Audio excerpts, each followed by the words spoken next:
Olá!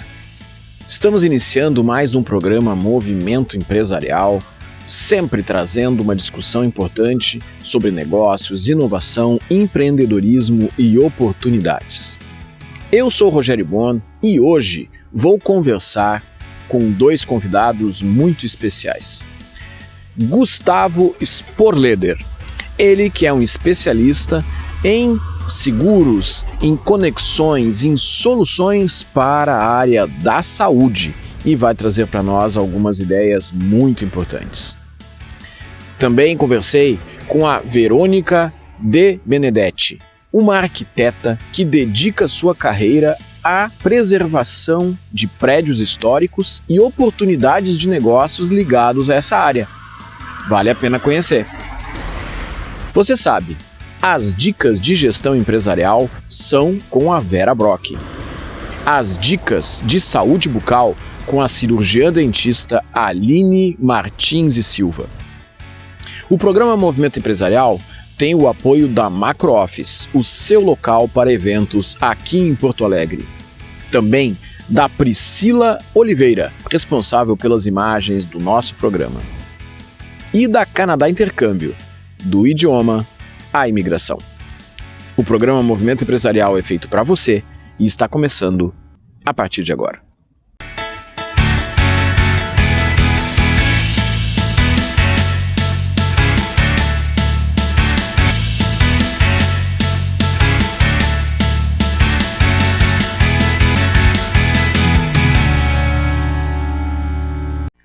E no programa de hoje, eu tenho a satisfação de conversar aqui com o empresário Gustavo Sporleder.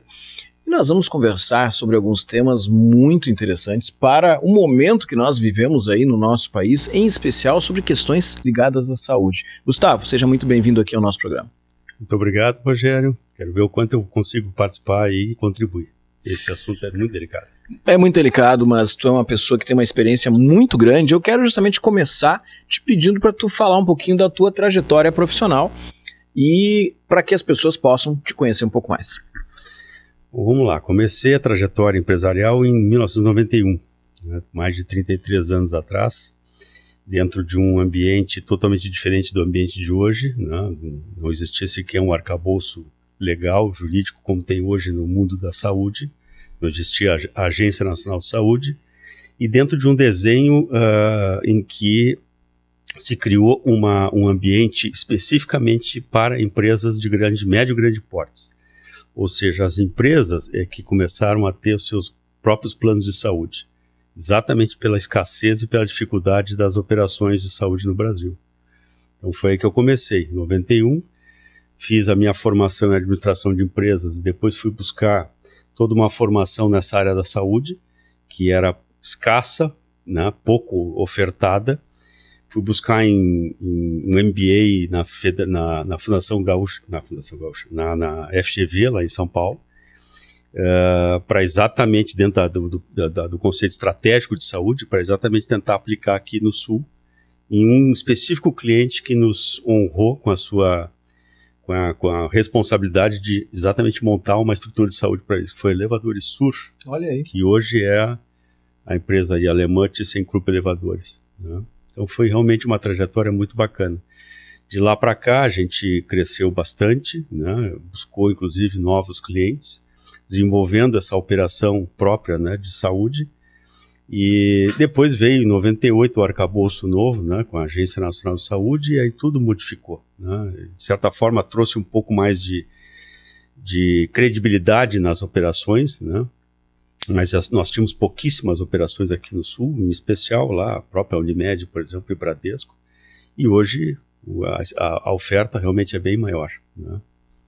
Gustavo, agora a gente está falando de 2024, nós estamos falando de um momento onde nacionalmente parece que as pessoas estão se conscientizando da importância do cuidado com a saúde, as empresas parecem que estão se conscientizando com a importância de valorizar os seus colaboradores a partir de fornecer algum suporte para a saúde. No Brasil inteiro acontece isso ou no Rio Grande do Sul é diferente? Rogério, infelizmente o Rio Grande do Sul ainda está aquém, né, não só nos números, né, mas também nesse raciocínio, né, do investimento, da política de benefícios na área da saúde. Um pouco é porque, de certa forma, ainda funciona, vamos dizer assim, a nossa estrutura pública aqui no Sul ainda funciona. Nós temos aí bons exemplos, né, o Hospital de Clínicas, Pronto-Socorro, Santa Casa, enfim. Mas espera-se que haja realmente um conceito melhor em relação a isso. Vou te trazer alguns números, por exemplo, que são impressionantes, né? A gente teve um crescimento aí nos últimos 24 anos que nós tivemos aí de tabulações de operações privadas, nós tivemos 65% de crescimento no país, né, de beneficiários assistidos pelos planos privados. Mas no Sul corresponde a menos de 25%.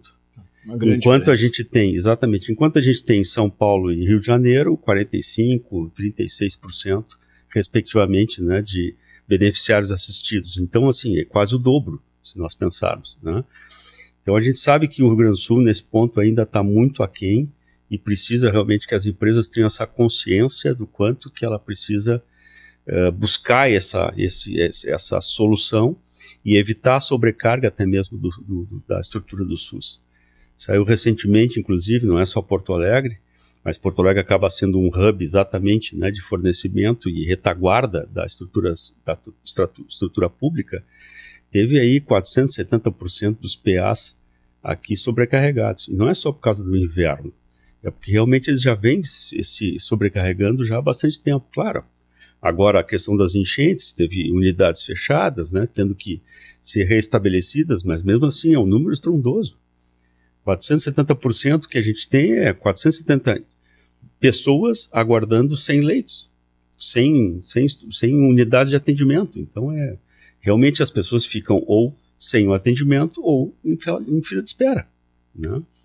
Uma das coisas que a gente escuta muitas vezes dos empresários gaúchos é que esse benefício da saúde para os colaboradores é uma coisa muito cara. É verdade que isso é muito caro ou existem soluções que muitas vezes cabem no tamanho do faturamento das empresas?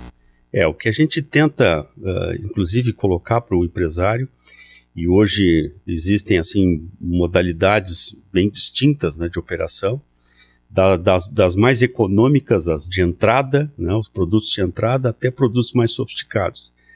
Então a gente sempre tenta trabalhar consultivamente com o empregador, de que ele consiga buscar, desenhar um benefício que atenda inclusive economicamente para ele, né?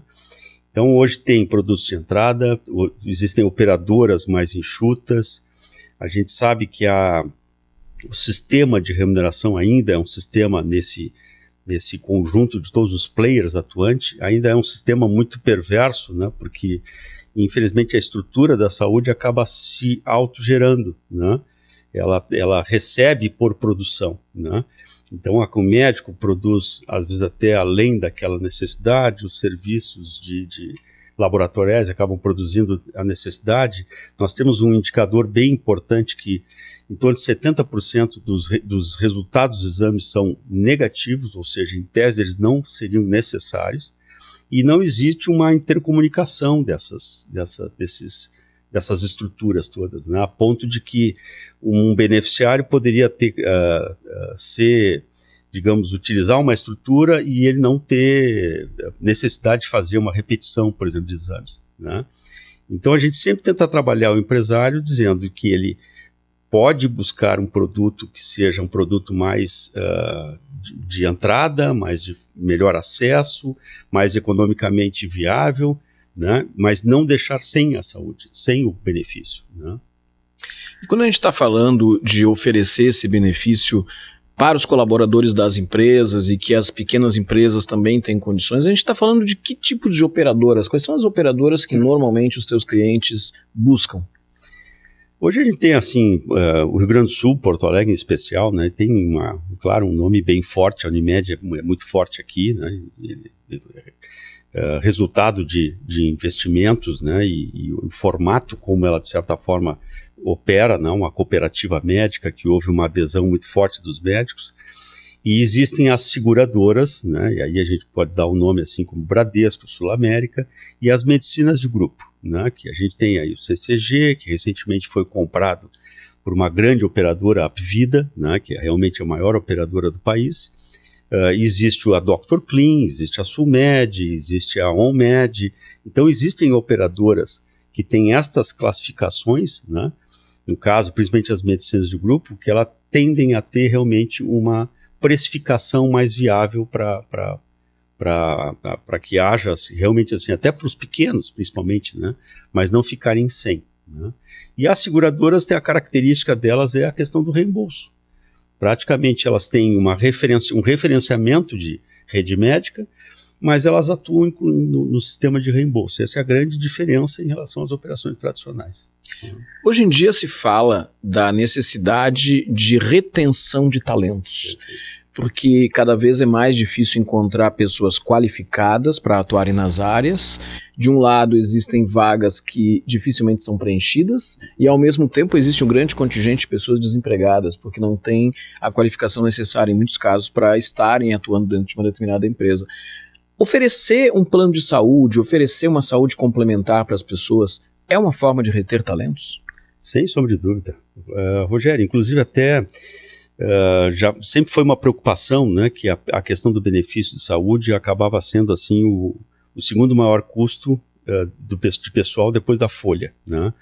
Então, claro, a saúde tem uma inflação própria, ela tem o seu custeio elevado, né, mas é fato de que a partir do momento que uma empresa proporcione esse benefício, ela vai reter talento, ela vai fazer com que haja a definição do bom empregado, do empregado qualificado, de permanecer naquela condição ali, em função até mesmo deste benefício. Isso eu não tenho dúvida. A preocupação é muito grande, inclusive, não só para si, para os seus dependentes, inclusive, né? Por mais que nós tenhamos hoje um tipo de atividade que também tem atividade remota, mas as pessoas pensam muito, cada vez mais, isso é bom, né? O envelhecimento saudável, né? A questão da prevenção da sua saúde, e não adianta, se ela não tiver um respaldo que ela possa acompanhar e que ela possa, de certa forma, ainda mais tendo a retaguarda da empresa, do seu empregador nesse sentido, eu não tenho dúvida que é um divisor de águas, né? Eu tenho feito um trabalho muito forte em algumas regiões, que elas são mais escassas e a política de benefício não é bem estabelecida, e a gente tem encontrado exatamente isso, assim, empresas que começam a trabalhar fortemente na questão do benefício e se diferenciam a ponto de reter os melhores talentos. Mas aí eu quero trazer um outro assunto, porque tu és uma pessoa de uma grande rede de relacionamentos, tem um grande networking e tu participa de diversas entidades empresariais, né? Tu és coordenador do núcleo de eventos, tu és coordenador do grupo de eventos, do núcleo de consultores da Associação Comercial de Porto Alegre, tu participa da BNI, tu participaste da Micro, participa da Micro.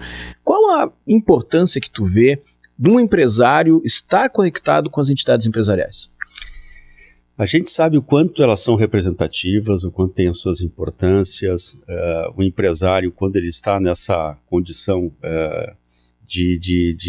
digamos, de divisão, né, de responsabilidades, a tendência, a gente sabe que esta união, né, levar a resultados melhores, né?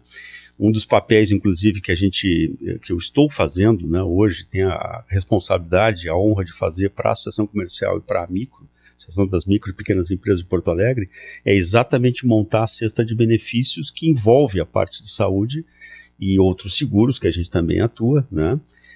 Inclusive seguro de vida, por exemplo, né, que tem aí também uma importância muito, muito grande, né, em função de muitos negócios dependerem daquela pessoa, né? Se aquela pessoa não está ali, como é que ela vai produzir, né? Como é que ela vai gerar, às vezes, a renda única renda da família, né? E a gente percebe que as associações, inclusive, elas se importam, né, de que haja realmente alguma retaguarda para atender essas expectativas dos associados. E o BNI é uma grande rede, né, de networking, internacional, aqui no Sul, inclusive, tem se desenvolvido bastante ultimamente, e traz uma troca de experiências muito grande em relação aos membros empresários, no caso, né?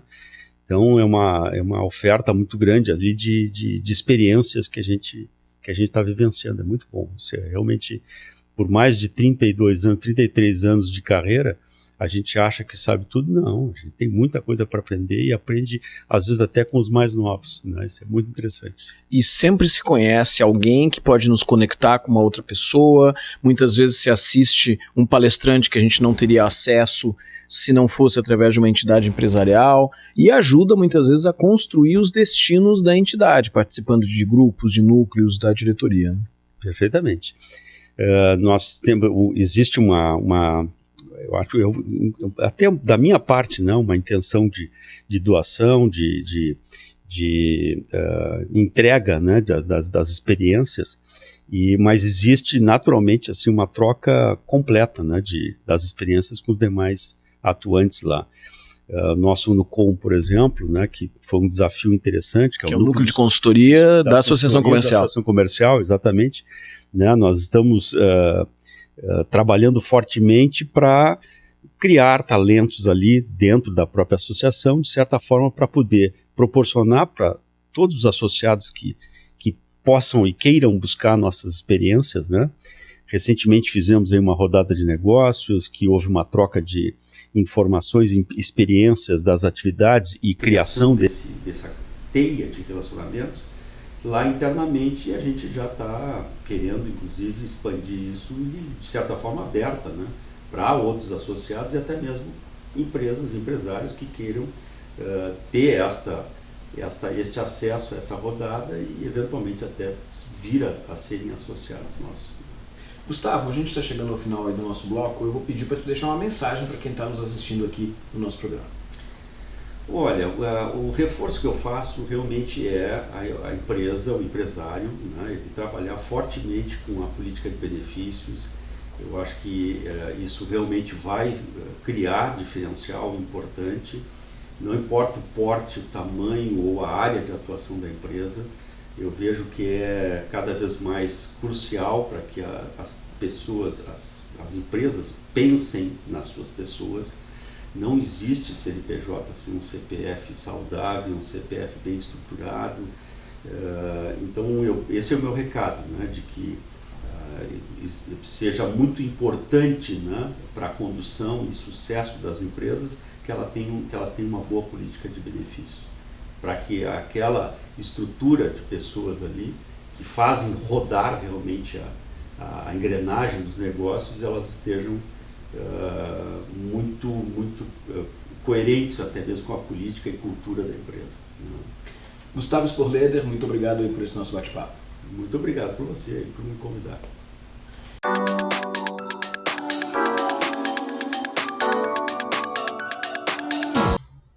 Olá, eu sou a Vera Lúcia Brock Brasil, eu sou CEO da Brock Delphi Educação, sou autora do livro Competências para o Administrador, um enfoque para o saber ser e o saber fazer. Sou consultora, palestrante e empreendedora. Nas dicas de gestão de hoje, vai para os colaboradores e as organizações que aprendem. Você, gestor, líder e educador, futurista, empresário, você já se perguntou como está o seu colaborador? Como eles estão atuando nas organizações? Será que eles estão vendo o horizonte mais profundamente? Como eles se comportam e como você os vê? O seu produto está tendo a lucratividade que você espera? As empresas mais prósperas são aquelas que acompanham o seu colaborador. O acompanhamento é fundamental para o sucesso das organizações que aprendem. Nós tivemos uma vivência durante a semana em que nós definimos como estava a concorrência. Você bem sabe, senhores empresários e empresárias, que a concorrência é cruel. Ela é inóspita, despreparada, global e estratégica. Será que o seu colaborador está preparado para o enfrentamento da concorrência?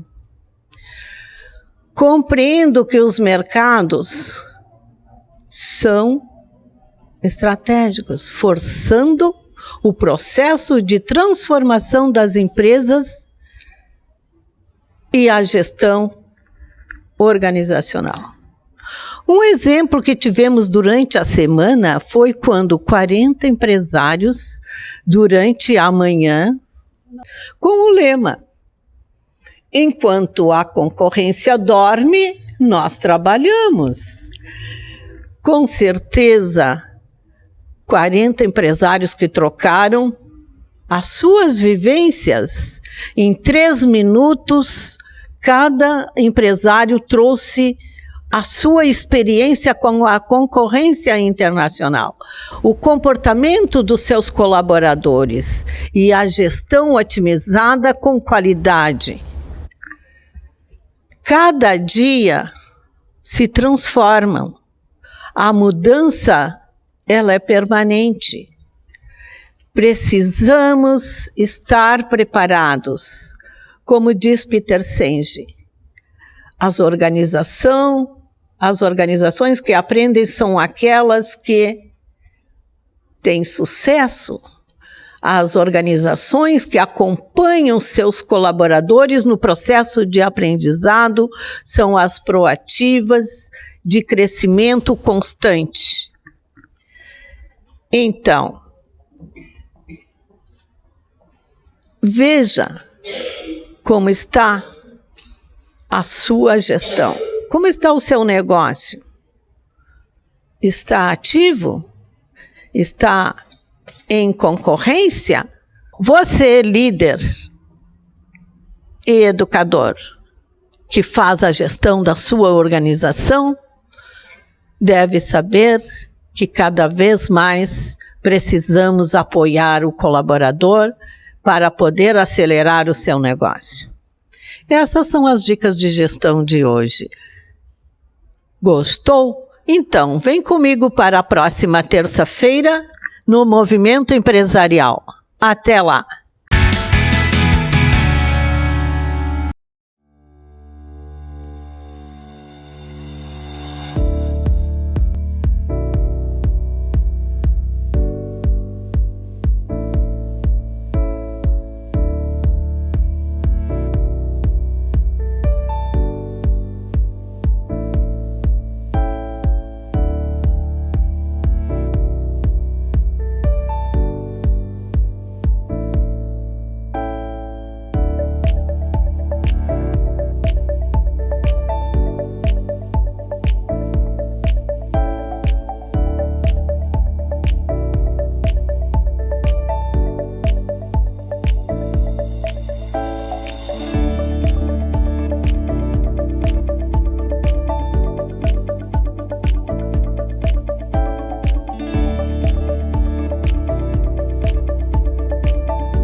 Você não percebe, mas já é um doador. Quantas vezes você já doou o ombro para um amigo? Doou o seu tempo para escutar alguém? Quando você ama, no fundo, você está doando o seu coração. Empatia, solidariedade, amor, humanidade. Está tudo dentro de você. Seja você também um doador de órgãos. Avisa sua família. Quando você doa, o amor vive.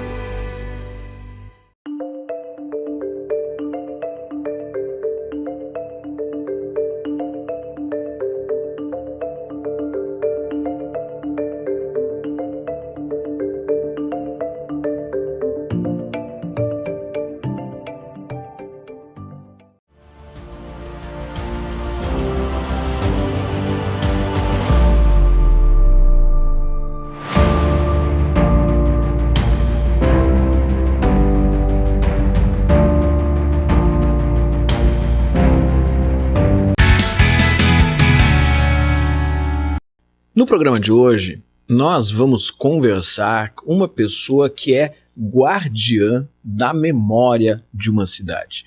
Eu estou falando da arquiteta Verônica Di Benedetti. Verônica, seja muito bem-vinda aqui ao nosso programa. Muito obrigada, agradeço o convite. Verônica, para a gente começar a conversar, eu vou pedir para tu contar um pouco da tua trajetória, para que as pessoas possam te conhecer um pouco mais. Bom, sou arquiteta, né, já faz algumas décadas, como eu costumo dizer, e desde que eu iniciei, né, enquanto estudante, eu sempre tive um apreço pela arquitetura histórica, pelo patrimônio histórico. Então, já há mais de 30 anos eu desenvolvi uma carreira atuando como arquiteta restauradora dentro do campo do patrimônio histórico, campo arquitetônico. E com isso eu comecei a observar uma série de lacunas nesse setor, né? Durante muitos anos eu prestei serviço no sentido de obras públicas, sempre com obras públicas, restaurando edificações, e percebi que o proprietário de um imóvel histórico, daquela velha casinha, porta, janela, como a gente costuma dizer, ele estava um tanto desamparado, porque o poder público sempre trouxe a restauração para edificações mais monumentais, né? Haja visto que depois viram museus, centros históricos. E aí, com isso, eu observando essa lacuna, criamos então uma boutique de negócios, que ela é voltada exclusivamente para socorrer os proprietários ou pessoas que entendem que o imóvel histórico pode lhe proporcionar uma residência ou um comércio. Então nós viemos com essa solução para o proprietário ou interessado no imóvel histórico. Agora, quando a gente faz uma comparação com alguns países da Europa, Alemanha, Itália, até mesmo Portugal, a gente vê um cuidado, Espanha, Barcelona, né? A gente vê um cuidado daquelas cidades com seu patrimônio e até o entendimento da comunidade a respeito da importância de se preservar esses prédios históricos. No Brasil também existe essa consciência ou é algo que ainda está em processo de desenvolvimento? Aqui não há um sentimento muito romântico em relação às nossa herança cultural, propriamente dita arquitetônica. Tá? As pessoas costumam dizer que gostam, que apreciam, mas é uma visão muito romântica. É a questão de, não vamos demolir, vamos abraçar o prédio, não vamos demolir, é muito bonito. Só que não existe a consciência de que para um prédio histórico se manter no cenário cultural e nos enriquecer culturalmente, ele precisa ser economicamente sustentável. Né?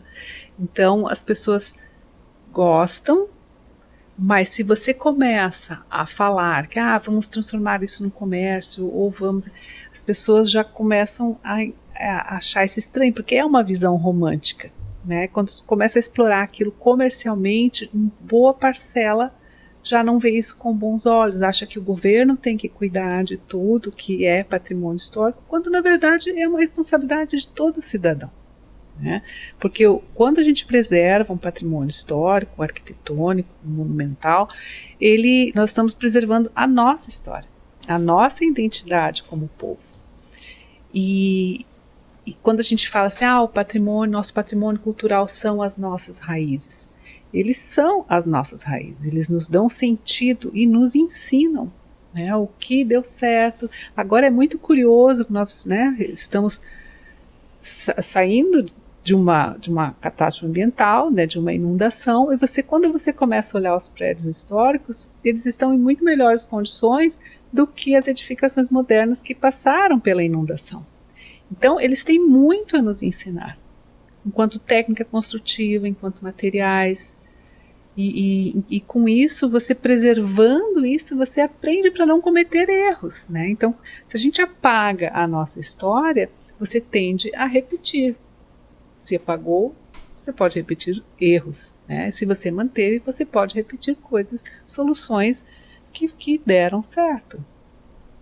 Então, ao contrário de países europeus que entendem que preservar o seu patrimônio histórico é importante não só culturalmente, mas como economicamente. A gente daí começa a entrar no campo do turismo cultural, começa a entrar numa seara, né, diferente. Nós estamos muito aquém disso. Ainda não temos esse tipo de consciência. Lamentavelmente, tudo que envolve cultura e arquitetura, o respeito à história, tem a ver com cultura. Isso não é ainda tão valorizado no nosso país e na América Latina, de um modo geral, ainda tem muito a avançar.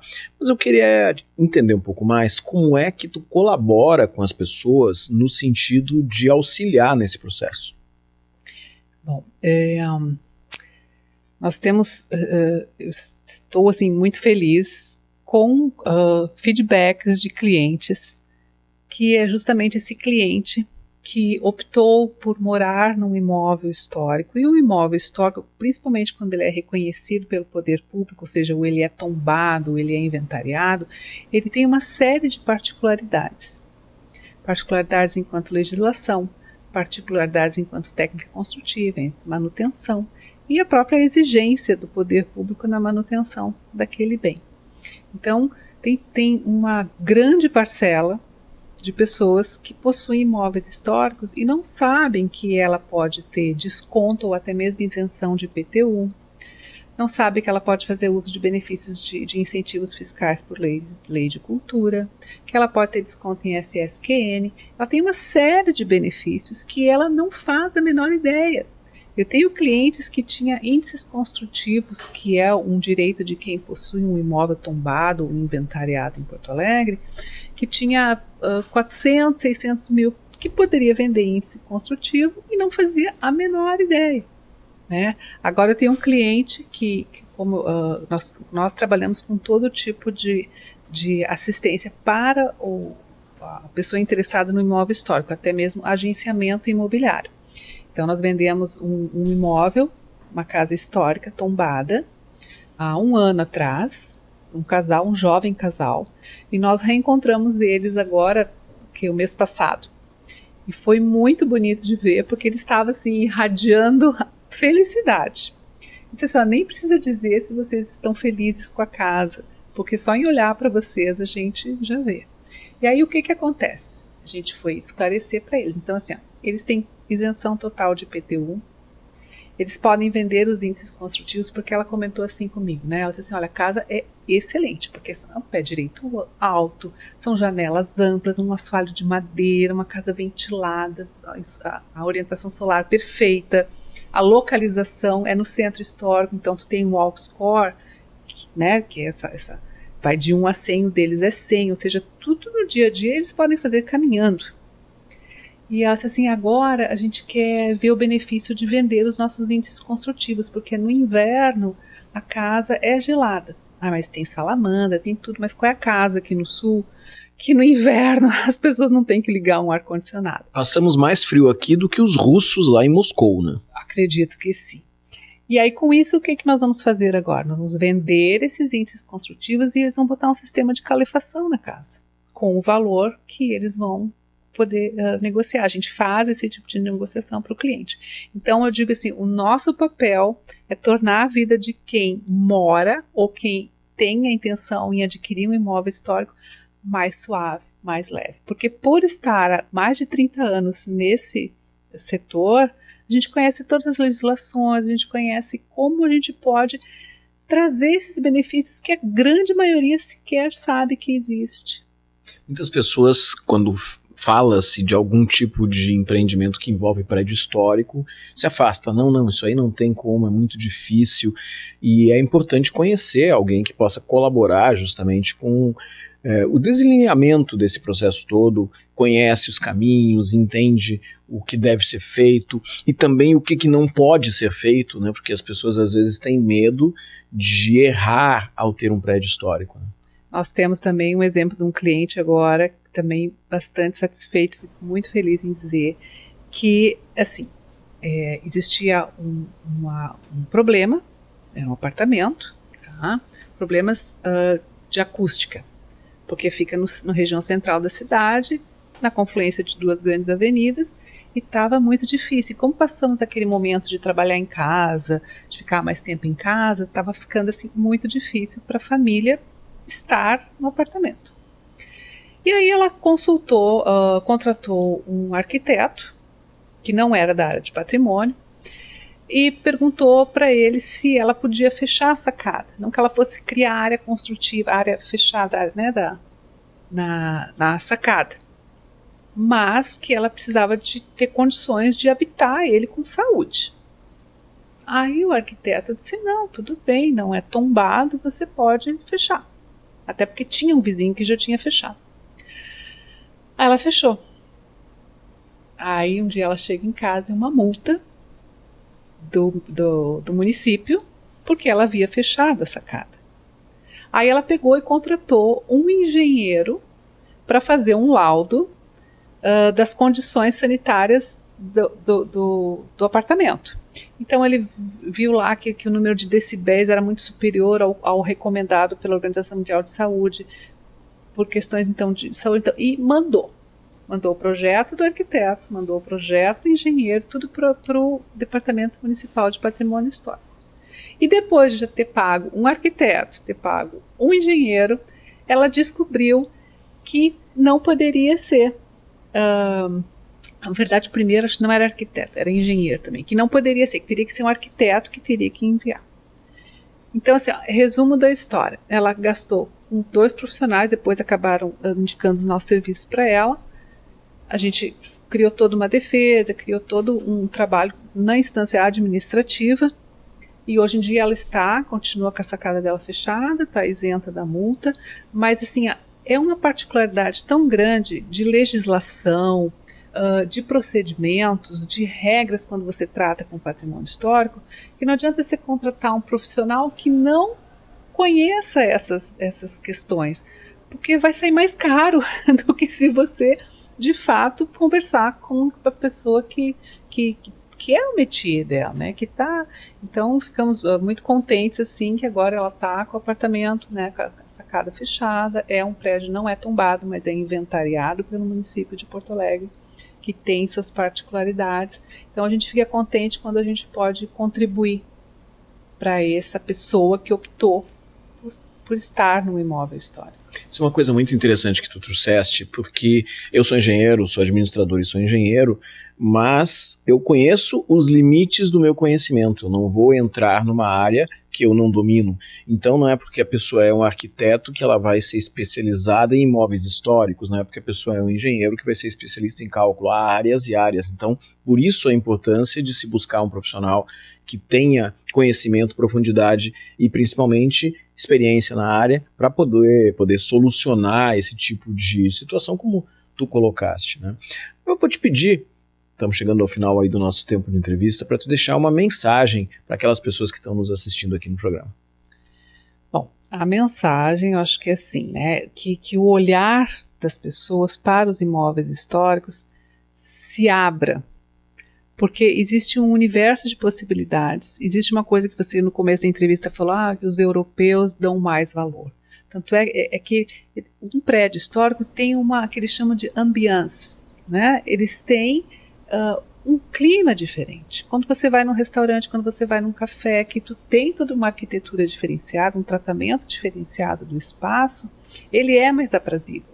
Então o patrimônio histórico é um ativo econômico muito poderoso. Quem diz isso não sou eu, é a Forbes de Economia. Então, olhem para as nossas edificações históricas com o coração mais aberto, com um olhar mais aberto, porque é uma imensidão de possibilidades que quem já descobriu não larga mais. Muito bom. Muito obrigado aí por esse nosso bate-papo. Eu que agradeço pelo convite. Você continue com a gente, que daqui a pouco tem mais Movimento Empresarial.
sou a doutora Aline Martins e Silva, cirurgia dentista. Sou proprietária do Estúdio Facial Odonto, que fica localizado na rua Doutor Armando Barbedo, número 322, sala 406, no bairro Tristeza, na zona sul de Porto Alegre. Dando sequência à série de vídeos sobre os principais erros que tu pode cometer na higienização dos teus dentes, nós vamos falar sobre o quarto erro que muitas pessoas cometem, que é escovar os teus dentes com muita força. Não se deve escovar os dentes com força. Tu deve lembrar que o que vai determinar que a tua escovação foi eficiente é o tempo que tu fica escovando. Então, a maioria das pessoas pega a escova e coloca muita força e escova muito rápido. Então, se tu quer ter uma higienização correta, tu deve escovar os teus dentes com calma e com movimentos suaves, para não prejudicar a tua gengiva, porque se tu escova com muita força, tu corre o risco sim de machucar a tua gengiva. Então, pega leve na hora da escovação, não coloca muita força.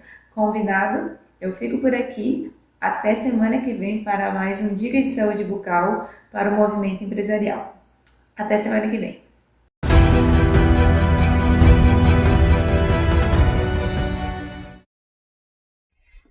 Olá, meu nome é Luiz Gustavo Longo, sou advogado e hoje vamos conversar sobre uma novidade da reforma trabalhista introduzida pela Lei 14.467/2017, o distrato. O que é o distrato trabalhista, né?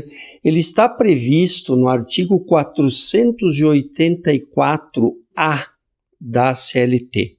O que é o distrato? Quando o empresário e o empregado estão a fim de encerrar o contrato de trabalho, eles podem fazer o distrato. O distrato, até a reforma trabalhista de 2017, não estava previsto na legislação brasileira, né? Embora ele era muito praticado, né, de forma ilegal, vem a reforma trabalhista e tipifica as condições em que o distrato pode ser firmado. Como é que é o distrato, então? É fundamental que o empresário não coaja o empregado a fazer esse distrato. Por quê? Porque é uma rescisão mais barata. Então, se o empregado fizer prova judicial de que o empresário está coagindo, né, esse empregado para fazer o distrato, esse distrato vai ser declarado nulo na justiça. Então é importante, e já tem jurisprudência firmada sobre isso, inclusive, que o distrato ele deve ser feito o quê? O distrato ele só é legal se ocorrer um mútuo acordo entre as duas partes, né, entre a empresa e o funcionário, para que ele possa gerar efeitos na legislação trabalhista, tá, pessoal? Então, assim, como é que é o procedimento do distrato? Procedimento normal. Face à rescisão do contrato de trabalho, se coloca as verbas rescisórias no termo de rescisão, se emite a guia de FGTS, mesma coisa que uma despedida sem justa causa, só que com menos direitos. Tá? O que é, então, quais são os direitos trabalhistas que o empregado recebe no distrato, né? E esse distrato ele sai bem no termo da rescisão, distrato entre as partes, tá? O que o empregado recebe no distrato? Metade do aviso prévio, metade da multa do FGTS, a multa do FGTS é 40%, ele recebe 20%, ele recebe as férias e o 13º de forma integral e só pode retirar 80% do FGTS não pode retirar todo o FGTS. Um detalhe muito importante: o empregado não tem direito ao seguro-desemprego. Então veja que o distrato é uma rescisão mais barata, menos custosa. E isso tem gerado grande questionamento, principalmente da nossa doutrina e também algumas decisões judiciais no sentido de que, no sentido da coação, né? Muitos empresários aí existe o receio que muitos empresários possam coagir os empregados a fazer esse tipo de rescisão, porque é uma rescisão mais barata, né? Mas, ao mesmo tempo, quando o empregado quer sair da empresa, né, e não quer pedir demissão, é uma grande saída que ele se reúna lá com o dono da empresa, enfim, e os dois, amigavelmente, no caso, façam esse distrato, tá?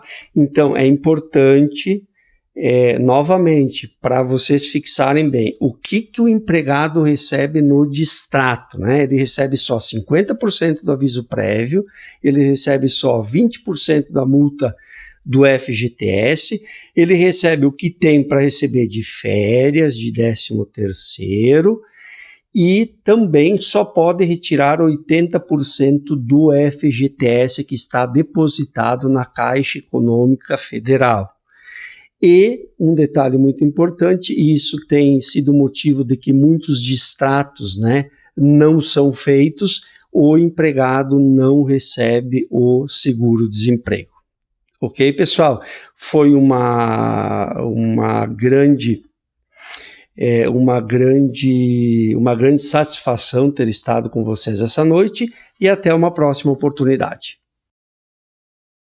Este foi o programa de hoje, onde nós conversamos sobre 2 temas muito importantes, sobre a memória das cidades, que é a preservação de prédios históricos, mas ao mesmo tempo associando a oportunidades de negócios, porque muitas vezes as pessoas pensam que um prédio histórico não pode ser utilizado para nenhum tipo de aplicação prática, servindo apenas como uma fachada parada. E nós vimos com a Verônica de Benedetti, arquiteta, que existem outras possibilidades. Também conversamos com o Gustavo Sporleder, que é um especialista em ações em seguros conectados com a área da saúde, sobre como é que é possível utilizar o benefício de um plano de saúde, até mesmo na retenção de talentos dentro da sua empresa. Se você não assistiu ainda todos os episódios do Movimento Empresarial, entra lá no YouTube do Movimento Empresarial. Movimento Empresarial, procura lá. Tem todos os programas desde 2020. Todas as semanas nós estamos aqui juntos e nos encontramos semana que vem. Até lá. Tchau, tchau.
Nessas horas, a gente gostaria de poder ajudar a mudar realidades pelo mundo. E a gente pode ajudar, com um gesto simples. Muito simples. Quanto mais gente doar, mais pessoas podemos ajudar. Nos lugares mais remotos, nas crises mais agudas, juntos nós podemos ajudar a salvar vidas. Doar para Médicos Sem Fronteiras é levar cuidados a quem mais precisa. Juntos, podemos fazer a diferença. A nossa doação não tem fronteiras. Junte-se a nós. Faça sua doação para Médicos Sem Fronteiras. doe.msf.org.br. Você não percebe, mas já é um doador. Quantas vezes você já doou o ombro para um amigo? Doou o seu tempo para escutar alguém? Quando você ama, no fundo, você está doando o seu coração. Empatia, solidariedade, amor, humanidade. Tá tudo dentro de você. Seja você também um doador de órgãos. Avisa sua família. Quando você doa, o amor vive.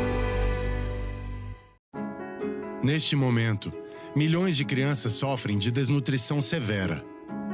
Elas precisam de alimentos e nutrientes vitais. Algumas ficam tão fracas que mal conseguem ficar em pé. A desnutrição infantil pode comprometer o desenvolvimento físico e mental e matou mais de 2 milhões de crianças em 2019. Com o seu apoio, podemos salvar vidas com uma solução muito simples. Esse alimento terapêutico contém vitaminas e nutrientes essenciais que ajudam as crianças a se recuperarem da desnutrição. É fácil de usar e as famílias não precisam de água ou qualquer preparo especial. Doe agora. Ajude o UNICEF a entregar esta simples solução que salva a vida de milhões de crianças. Acesse doeunicef.org.br. Com apenas R$1 por dia, podemos fornecer 20 sachês de alimento terapêutico todos os meses para as crianças que mais precisam. Em poucas semanas de tratamento, elas podem se recuperar totalmente. Graças a pessoas como você, ajudamos a salvar milhões de crianças todos os anos. Por favor, dê um passo simples. Seja um doador e ajude-nos a continuar salvando vidas. Neste momento, crianças estão sofrendo com a fome. Elas não podem esperar mais. Por favor, doe agora. Acesse doeunicef.org.br. Para salvar uma vida, basta um passo. Obrigado.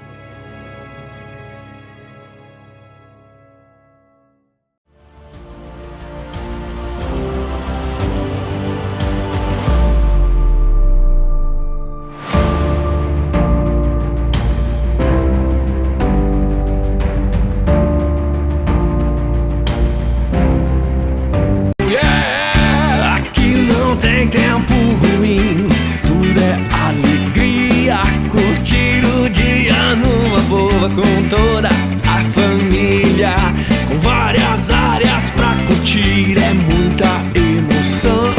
Vem refrescar o lado, criança cantando esse refrão.